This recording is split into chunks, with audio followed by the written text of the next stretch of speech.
Assalamualaikum warahmatullahi wabarakatuh. Perkenalkan saya Sandia Putri Kusuma dengan NIM B1A1 23298. Di sini saya akan menjelaskan rezim pulau dalam hukum laut internasional.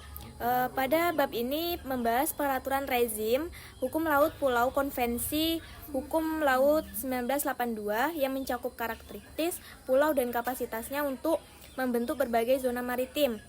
Selain itu, bab ini juga menguraikan peraturan perundang-undangan di Indonesia terkait pulau-pulau kecil yang sangat penting bagi pengelolaan sumber daya laut dan kepentingan nasional.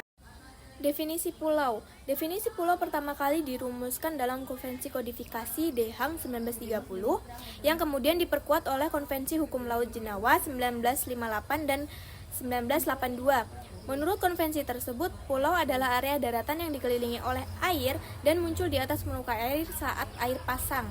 Setiap pulau berhak atas laut teritorialnya sendiri yang dapat digunakan sebagai garis pangkal untuk mengukur maritim lainnya, zona maritim lainnya.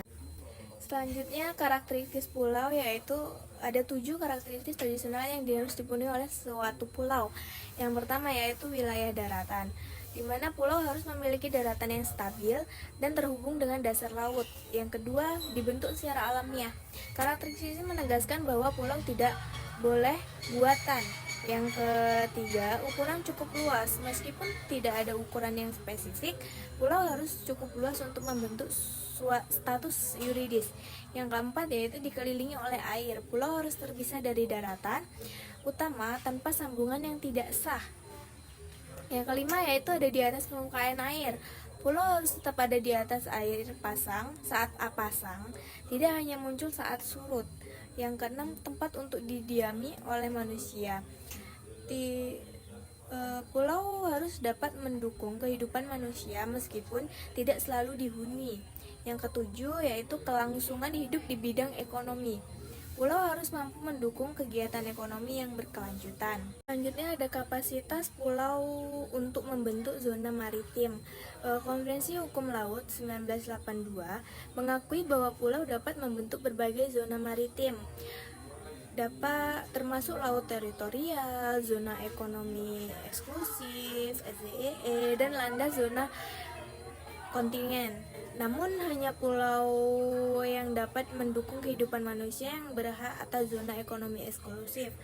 Batu karang yang tidak mampu menopang kehidupan tidak memiliki hak ini. Peraturan Hukum Nasional Indonesia. Indonesia sebagai negara kepulauan dengan 17.504 pulau memiliki regulasi yang mengatur pengelolaan pulau. Pada Undang-Undang Nomor 27 Tahun 2007 dan Peraturan Pemerintah Nomor 62 Tahun 2010 yang mengatur pengelolaan wilayah pesisir dan pulau-pulau kecil, menekankan pentingnya pengelolaan berkelanjutan serta keterlibatan masyarakat dalam proses pengelolaan sumber daya alam. Dalam upaya mengelola pulau-pulau kecil dan sumber daya maritim secara efektif, Indonesia telah menerbitkan berbagai peraturan perundang-undangan. Perbaikan dan penyempurnaan regulasi ini mencerminkan kebutuhan hukum yang berkembang di masyarakat, termasuk pengakuan terhadap peran masyarakat adat dalam perencanaan zonasi dan pemanfaatan pulau. Kerjasama yang baik antara instansi pemerintah sangat penting untuk memastikan pengelolaan yang efektif dan berkelanjutan terhadap pulau-pulau kecil dan daerah perairan di sekitarnya. Rezim hukum pulau dalam UNCLOS 1982 memberikan kerangka kerja yang konvensif untuk menentukan status pulau dan hak-hak yang melekat padanya. Definisi pulau yang jelas, karakteristik yang harus dipenuhi, dan kapasitasnya untuk membentuk zona maritim merupakan aspek penting dalam hukum laut internasional.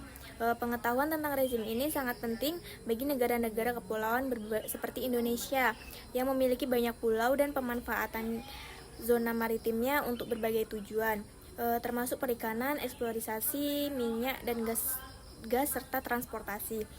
Baiklah, itu yang dapat saya sampaikan. Kurang dan lebihnya saya mohon maaf. Saya akhiri, wabillahi taufiq walhidayah. Wassalamualaikum warahmatullahi wabarakatuh.